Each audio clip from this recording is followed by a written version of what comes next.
nací en Cutralcó, es una ciudad de Neuquén.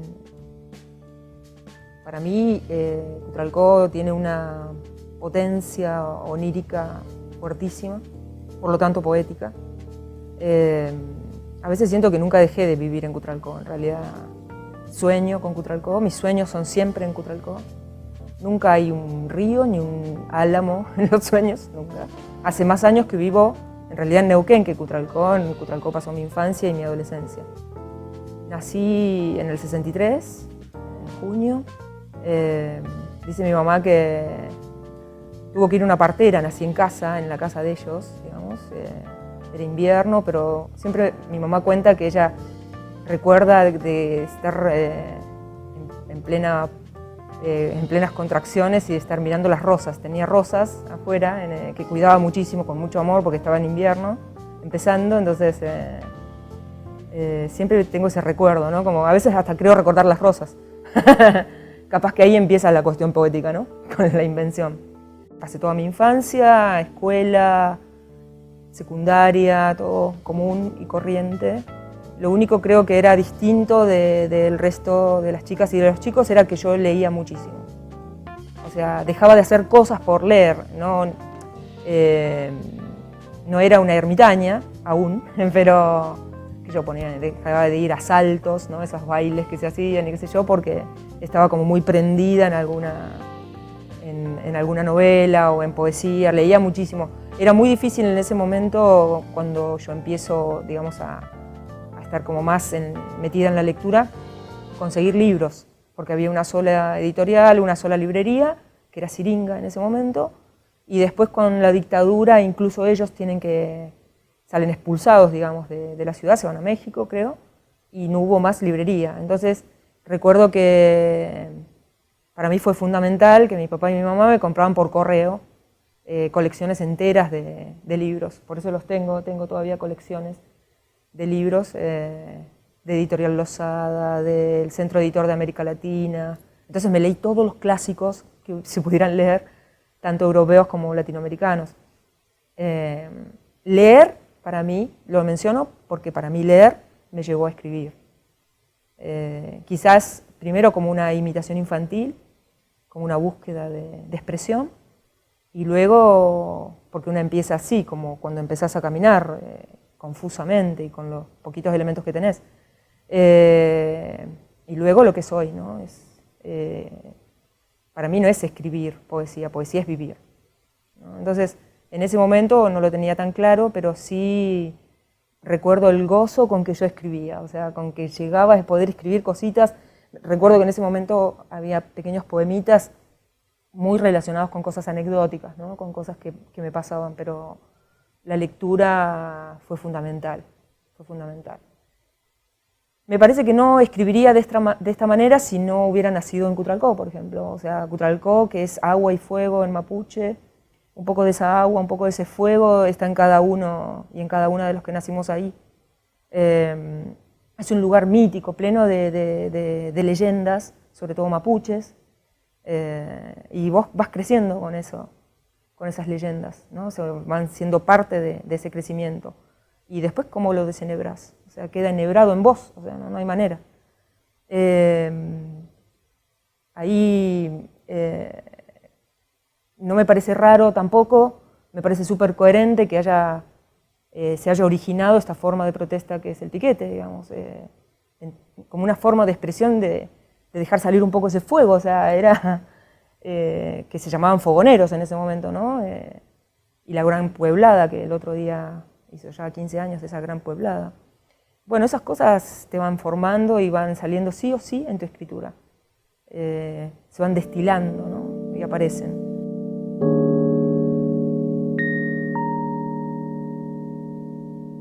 Cuando cumplo 18 años, como cualquier otra persona de clase media, más o menos, que pudiera permitirse la idea de pensar en viajar para estudiar en otro lado, bueno, se me dio esa posibilidad y me vine a Neuquén. Fue difícil venirme. Me acuerdo que viajaba todo el tiempo a Cutralcó, o sea, esos viajes son impresionantes también porque tanto tiempo de viaje, tantos años de viaje con todos chicos y chicas que conoces y que te venís para acá, para allá, Ya el petróleo, creo que los asientos del colectivo, el petróleo tenían ya como la forma de cada uno de nosotros y era como un aprendizaje, ¿no? O sea, muy interesante como para analizarlo. Me vine a estudiar con otras 5 chicas, éramos 6, alquilábamos departamento acá. Estudié contador, 3 años, no funcionó, no me funcionó en mi interior. Me cambié a trabajo social, me recibí de trabajadora social. Pero durante toda mi etapa laboral, desde entonces hasta ahora, siempre trabajé en periodismo. O sea, nunca hice casi otra cosa, creo que fue un año nada más que trabajé de asistente social, pero no me dio resultado, digamos, me pareció un trabajo durísimo, además de que no tenés respuestas reales para la gente, ¿no? Si siguen teniendo estas políticas sociales. Entonces siempre trabajé en prensa, y porque siempre pensé que trabajar con el lenguaje me iba a ayudar, no es nada que ver, o sea, nada que ver, ya me saqué, igual que estudiar letras también, pensé lo mismo. Tuve esos dos, quise estudiar letras, no funcionó, entonces me di cuenta que escribir poesía es un aprendizaje profundamente solitario, ¿no? Aunque la actividad y el producto sea tan social, ¿no? Y tan de comunidad y tan de darse y tan solidario. Cuando yo estaba estudiando, da la casualidad de que una de las chicas se pone de novia con Raúl, que es Raúl Mansilla, el poeta que él ya tenía su recorrido, digamos, acá. Las charlas con él, al final venía y se ponía a charlar, nos poníamos a charlar de poesía, me introdujo en un montón de lecturas y también en música, en mucha música. Él me enseñó, me hizo leer por primera vez a César Vallejo, por ejemplo. O sea, me marcó de por vida las lecturas que él me dio, además de introducirme en lo que ese momento era el Centro de Escritores Patagónicos, la realización del último número de Coirón. O sea, me hizo ya formar parte de lo que es ahora historia de la poesía en Neuquén y en Patagonia. Siempre lo menciono porque es un hito, digamos, conocerlo a Raúl, para avanzar en tomar en serio esta cosa de escribir, ¿no? Porque yo no conocía, o sea, no conocía gente que escribiera, entonces lo tenía como un hobby. En ese momento creo que se me planta la idea de que existe una forma de vivir distinta. Siempre escribí desde entonces. En el 92 tuve la oportunidad de publicar por primera vez, pero en el 89 fue que ganó un concurso que estaba Bocanera, bueno, unos grandes, un concurso en Buenos Aires. Gano ese concurso y con ese concurso gano la posibilidad de ir a Buenos Aires y conozco, digamos, a grandes poetas y conozco a Mangieri. José Luis Mangieri, que en ese momento y desde entonces era el editor de Libros de Tierra Firme, un histórico de la poesía de Argentina, había estado en grupos con Juan Gelman, un hombre grande ya, ¿no? A él le gusta, digamos, lo que escribo. Yo en este momento una abdica de todo eso, ¿no? No quiere ni escuchar hablar de esos poemas tan parecidos a como escribía Gelman, pero en ese momento me hace la propuesta, sí, de editar en su editorial. Yo lo pienso durante 3 años, porque siempre me pasó lo mismo, digamos, me es muy difícil largar los libros que estoy escribiendo. O sea, me parece que siempre poesía está tratando de decir otra cosa, ¿no? Esa inseguridad. Pero doy forma a un libro muy influenciada por la poesía norteamericana, sobre todo por la poesía de mujeres, Jan Sexton, Rukeyser, Rich. Se llama La pasajera de arena, el primero, y se dan cuenta, o sea, vos lees esos poemas y están medidos a ultranza, o sea, parece que estuvieran como tallados, ¿no? O sea, la idea era no tener un concepto de más, una palabra de más, bien a la manera de Pound, ¿no? Sale en el 92, en la editorial de Mangieri. Y desde entonces tardé unos 7 años en hacer otro libro por esta cuestión de no largarlo. Recuerdo, tengo una anécdota con respecto al segundo libro, que es, coincidía en el 99, el 96, ¿no? Esos años del menemato. Yo estaba sin trabajo, me quedé sin trabajo, estuve como un periodo como, ¿no? De la flexibilización cuando se estaba instaurando, pleno neoliberalismo. Soy de esa generación, digamos, que te tomaban 3 meses, te echaban, entonces estuve una temporada así como mucho tiempo sin trabajo, casi más de un año. Estaba bastante deprimida, digamos, por ese tema. Y recuerdo una llamada de José Luis, mi mamá me seguía pagando el teléfono fijo, y me llama José Luis de Buenos Aires. Él me llamaba siempre, todo el tiempo me llamaba: ¿cómo estás, nena? ¿Qué estás haciendo? ¿Qué sé yo? Bueno, yo le cuento que estaba hacía como una temporada que estaba sin laburo. Y él me dice: recordame tu dirección. Bueno, después me llegó una caja con alimentos, o sea, él me mandó comida, digamos, y me dice que si estaba escribiendo que le mandara algo, que le mostrara. A la vuelta del correo me mandan las galeradas, o sea, me mandan las pruebas de galera de Inferno, ¿no? Que yo le había puesto porque era realmente un periodo tremendo de mi vida. Muchas cosas habían pasado, amorosas, familiares, que hacían que ese momento fuera realmente un infierno. Y yo no estaba segura de ese libro, aún hoy en día no estoy segura porque no lo había terminado de ver.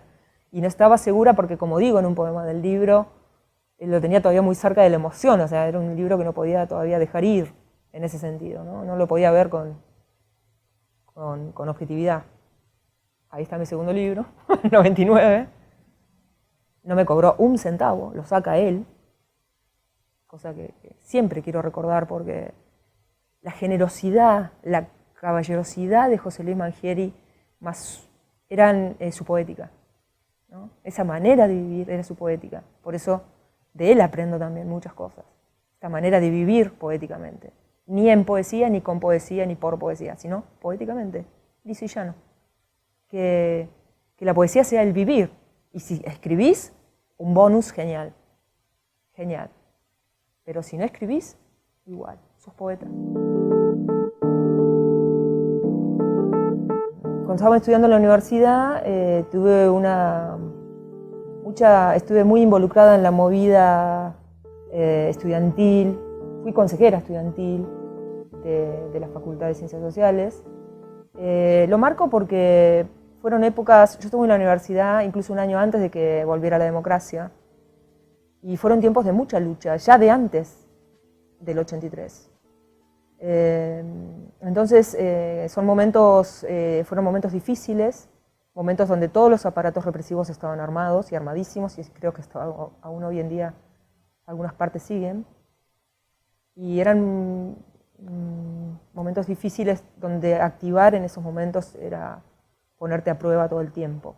Tuve muchas identificaciones políticas, siempre busqué lugares donde me sintiera cómoda en esta cosa de inconformismo que tengo y lo sigo teniendo. Cuando me recibo, en realidad en el trabajo social, al trabajar siempre en prensa, estuve en 2 movidas del sindicato de prensa. En una fui secretaria de Derechos Humanos y en otra secretaria de prensa del sindicato de prensa. Estuvimos como movimiento estudiantil, estuve en la fundación del Centro de Estudiantes de Servicio Social, no existía hasta ese momento. Me gusta remarcar eso porque ese inconformismo siguió, yo no encontraba la manera, bueno, yo durante mucho tiempo fui católica, misionera, ¿no? Yo iba a las comunidades mapuches, no a hablar de mi Cristo o de mi Dios, sino a acompañar. Eran los momentos de verano donde los hombres suben con los animales y las mujeres quedan solas con sus niños. Acompañar esa soledad de las mujeres que tejen y toman mate y están en silencio. Se estaba en silencio con ellas. Eran momentos muy, muy bellos realmente. Rescato eso. También, como tenía esos momentos, la iglesia también tuvo esos momentos en que me expulsó. Cuando yo confieso a mi confesor que era lesbiana, también tiene esos momentos, ¿no? En que cada uno de los discursos que daba en el atrio eran dirigidos, en el altar, dirigidos a mí, directos, ¿no? Todo el infierno para mí. Después lo bien vengo al infierno, ¿no? Pero en esos momentos fueron tiempos duros, muy duros, con ataques a mi cuerpo, con ataques, o sea, no podía tolerar tanta violencia exterior y la interior, de no querer ser lo que sos.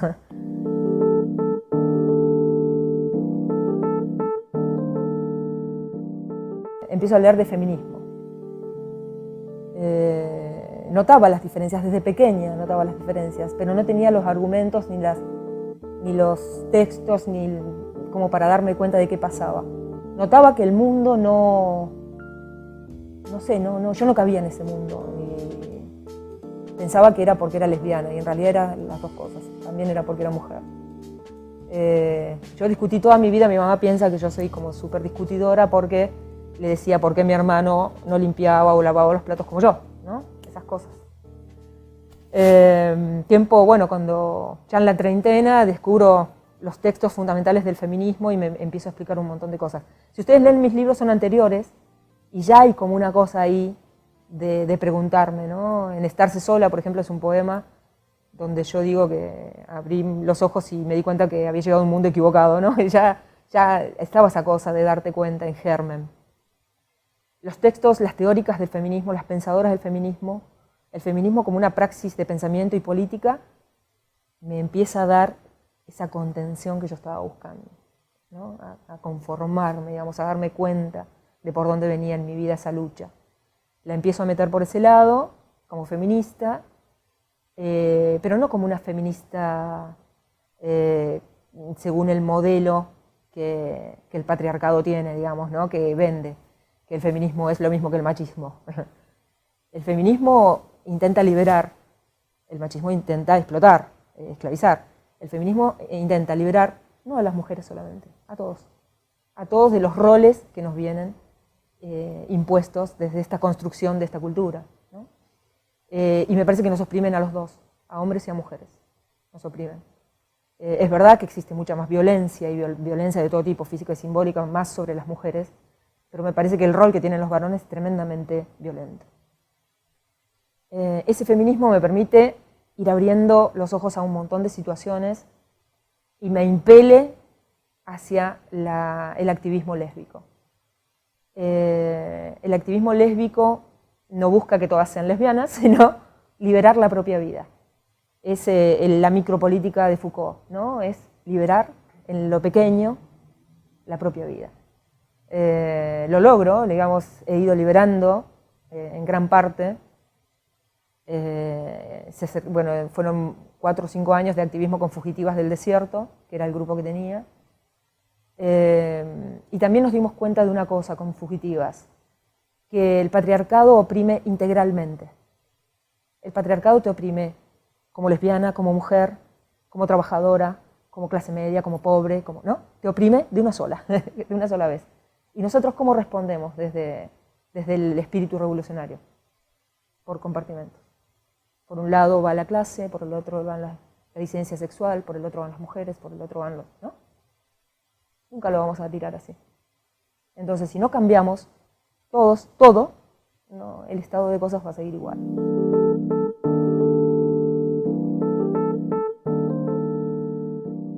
Yo siempre digo que cada una de las cosas y cambios que he tenido en mi vida, poesía me llevó a ellos. Porque si no, yo no puedo escribir. Cuando yo he tenido periodos en blanco, que los he tenido, es porque necesitaba cambiar de vida. Yo necesitaba ser otra. Esa otra recién está autorizada y llena de cosas que puede decir. Poesía puede hablar a través mío, a través de esos momentos. Porque yo no hablo poesía, yo soy hablada por ella. Entonces, si yo sigo, ¿me entendés?, siendo la misma siempre, la poesía va a ser siempre igual. Y a mí me parece que el arte, no solamente la poesía, me parece que el arte viene a llevarnos a otro nivel de vibración.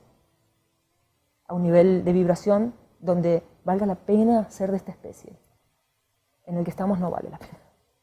Somos violentos, somos carnívoros, nos comemos unos a otros, o sea... entonces, de ahí el rol me parece fundamental para mí de poesía. ¿Y qué tiene distinto con la religión? Porque si yo hablo de esta manera, soy una fanática.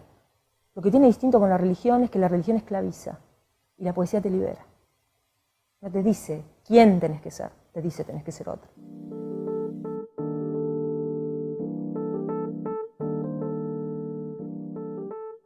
Yo antes pensaba que... Yo sinceramente pensaba que escribía poesía y no que era escrita, ¿me entendés? Pensaba en esta cuestión del oficio, pero cuando cuando trabajaba los poemas no me dejaba conforme. Empiezo ciertas lecturas, en pos de lo que poesía me estaba pidiendo, empiezo a leer Celan, empiezo a leer filósofos, ¿no?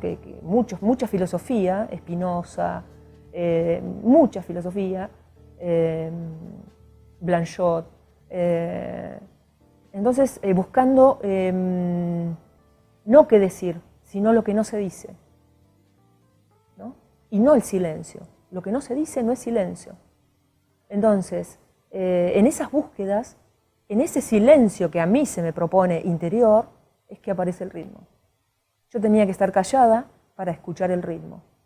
Yo estaba callada primero y pensaba que era silencio, que era mudez, y en realidad el ritmo estaba. Porque el ritmo es lo que decía, es esa organización del movimiento de la palabra en el cuerpo. De esa manera la escritura es cuerpo, de esa manera la poesía es vida. Entonces, y de esa manera puede ser comunidad. Esa necesidad tan grande que tengo de crítica, ¿no? Que yo comentaba, la cuestión de la técnica y de la crítica. Estudiar el ritmo es estudiar técnica, de cierta manera, pero no esa técnica del corte de verso necesariamente, sino esta cuestión de cómo organizás tu cuerpo en ese movimiento. Y la crítica no como esa búsqueda de canon y de lo que tiene que ver con lo subjetivo del gusto o no. La crítica como manera de tender puentes entre generaciones, ¿no? De volver a tender puentes, porque si nosotros no creamos comunidad, los abismos entre las generaciones, entre las jóvenes y los jóvenes que escriben ahora hoy en día y los que ya vamos creciendo, van a ser abismales. No va a haber historia, ni historicidad, ¿no? Eso que sigue habiendo todo el tiempo.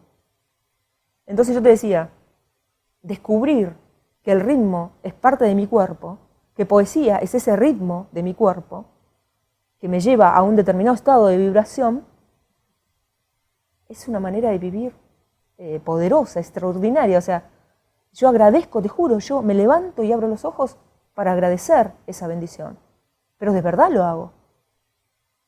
Entonces, si además sale un verso que a vos te conforma, a vos, mente, ego, chiquitito, te conforma, es un orgasmo realmente.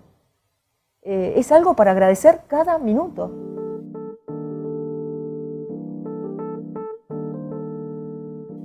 La poesía es un ejercicio militante, además. Es una actividad, no es un producto, no termina jamás. Poesía es siempre estar contra el poder. Por eso cada poeta para mí siempre es combatiente, es un disidente. Para mí ser poeta es ser disidente, ser lesbiana es ser disidente también. No hay manera de atraparla, porque no hay manera de que ella deje de estar contra el poder. Todo el tiempo, la actividad de poesía es encarnizada, es un ritmo encarnizado contra el poder, contra cualquier poder. Incluso el del poetastro, ¿no? Del literato, del que maneja el lenguaje. Poesía no es lenguaje. Todos los que creemos que la herramienta de la poesía es el lenguaje, no. El lenguaje es la herramienta del poder para someter a la poesía. No nos dejemos usar por el lenguaje. Poesía es el ritmo, que se organiza dentro del lenguaje para horadarlo. Lo socava todo el tiempo. Nunca el lenguaje está diciendo lo que cree que quiere decir. Poesía siempre le hace decir otra cosa. Eso es lo bueno. Llegué a este momento de mi vida en que el taller me resulta incómodo.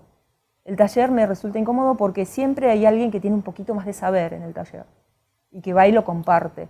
Esa cosa de atrio ya no me va. Por eso, si voy a algún lado invitada donde la gente le parece que tengo algo interesante para decir, yo primero se lo agradezco y segundo voy con una forma distinta, que es esta, de establecer una conversación, porque la conversación siempre es horizontal, cada uno tiene su cuotita de discurso y de verdad y de cosa interesante para compartir. Cuando te juntás con todos, esa verdad es colectiva y funciona para todos. Es la única manera de que la podamos ver a la cara, o sea, si no, cada uno nos estamos mirando al espejo todo el tiempo. Recién cuando te mirás al otro, construís verdad.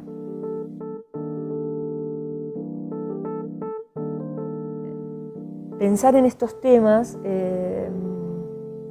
me hacen sentir todo el tiempo que la poesía es una escritura en tiempo presente. Poesía, si vos vivís, lo ideal para mí es vivir en el tiempo presente, porque no tenemos pasado y no tenemos futuro, no existe.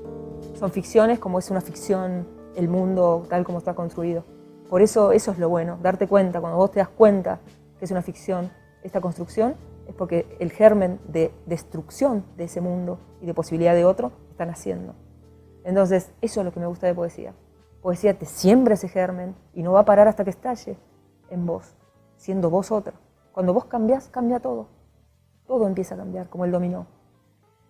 Y si tengo que definirme de alguna manera, era esto, ¿no? Como una profeta que va por el desierto diciendo su fe. Pero es mi fe.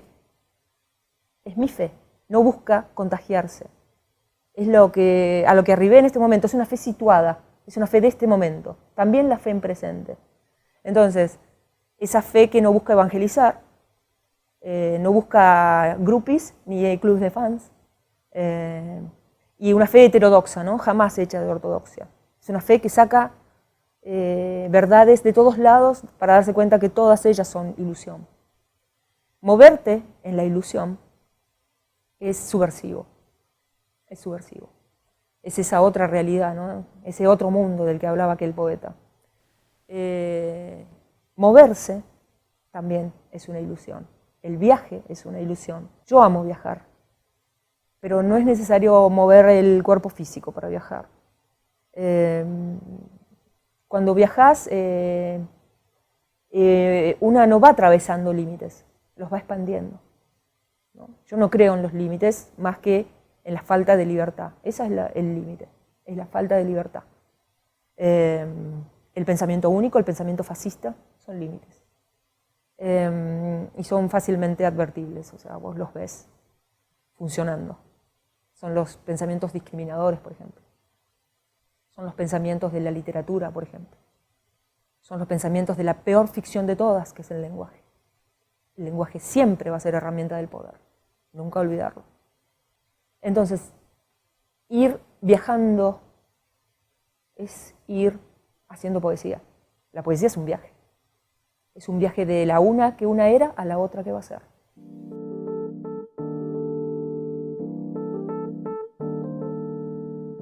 He viajado mucho gracias a poesía y he conocido mucha gente y eso me ha permitido crear comunidades de amor poético. Sinceramente, o sea, Patagonia, por ejemplo, por decir algo, por circunscribirlo, y que soy injusta con estableciendo ese límite, me ha dado realmente una comunidad, una hermandad en la que me siento contenida. Hay excelentes poetas por toda Patagonia, Está estructurada vertebralmente con poetas enormes, desde el último lugar hasta el norte, y de océano a océano prácticamente. Y todo tipo de poéticas, y todas esas poéticas hermanadas en un ritmo. No siempre el mismo ritmo, pero sí en la poesía como ritmo. Descubrir ciertas poesías ligadas al lenguaje mapuche, por ejemplo. No te voy a decir que era un ritmo de cultrum, pero casi, ¿no? Y enhebrado con otros ritmos, ¿no? Con otras razas. Realmente los viajes no me han dado más que amor, sinceramente.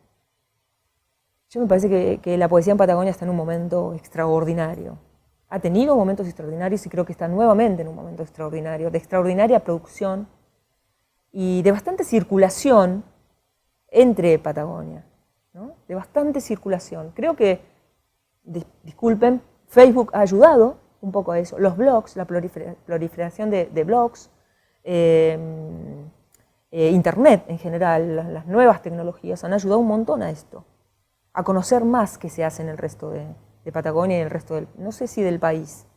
Pero quiero resaltar específicamente algo que me parece que no lo he notado solo yo. La escritura de mujeres en Patagonia es tan numerosa que es imposible dejarla pasar, ¿me entendés? Y no mencionarla. O sea, la tengo que mencionar porque es tan enorme en número, cantidad de mujeres y la calidad de lo que están escribiendo es tan grande que tenés que mencionarla como suceso. Quería resaltarlo.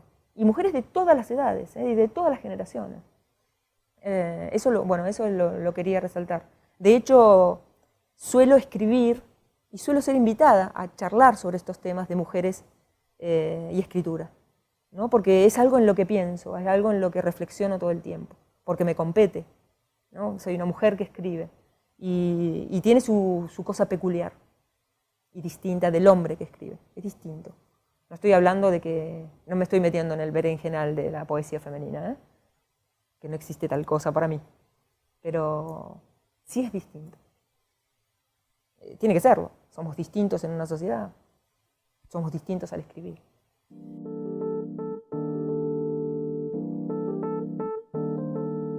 Yo tengo un solo rito. Tengo determinados poetas, hombres y mujeres, que son mi puerta de acceso a un cierto estado de vibración donde sé que voy a escribir. Son atmósferas. Entrar a esos poemas me abre puertas a determinadas atmósferas de vibración, las llamo yo porque son otros estados, ¿no? Entonces, en esos estados yo puedo intentar, digamos, escribir, lo intento.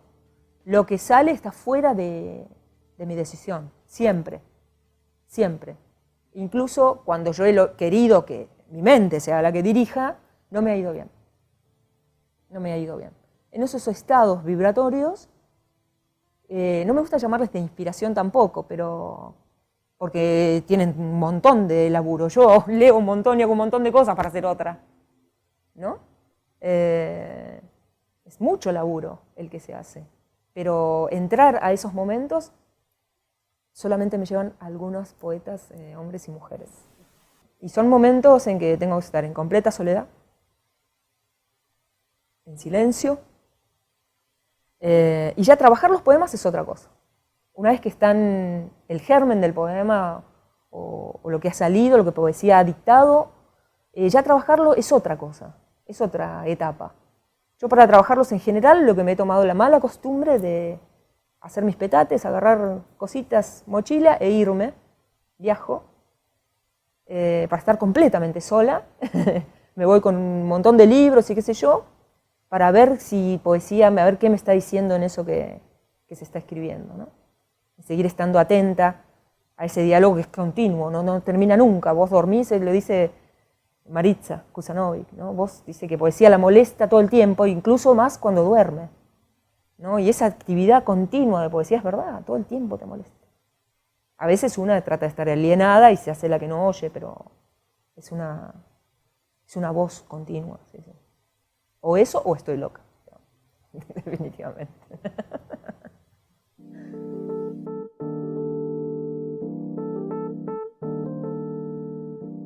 Y con respecto a cómo llegar a ser poeta o, digamos, cómo los niños o los adolescentes, chicos y chicas pueden llegar a tener contacto, digamos, con esto, para mí es seguir una pasión. Creo que lo que hace falta son políticas de lectura, sobre todo, de incentivar a la lectura como una pasión, no como un deber. Creo, porque a mí la lectura me llevó a la escritura. Y creo que te hablo de política a propósito, porque ser pobre no es solamente no tener para comer.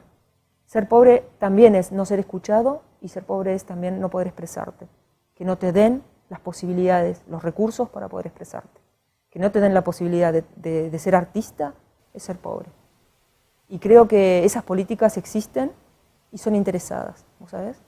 pienso que son a propósito, porque el que no tiene pensamiento no se expresa, ¿no? El que no tiene posibilidad de crítica de lo que es de la sociedad, tampoco va a expresarse.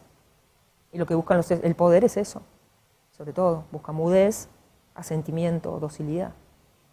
Entonces, para mí la lectura, como la poesía y como el arte, es subversiva, porque sí o sí te va a llevar a ser otro.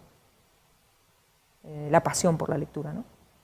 Así que me parece que tranquilamente alguien que incentiva a leer y lee es la misma persona. O sea, la persona que lee va a incentivar a leer.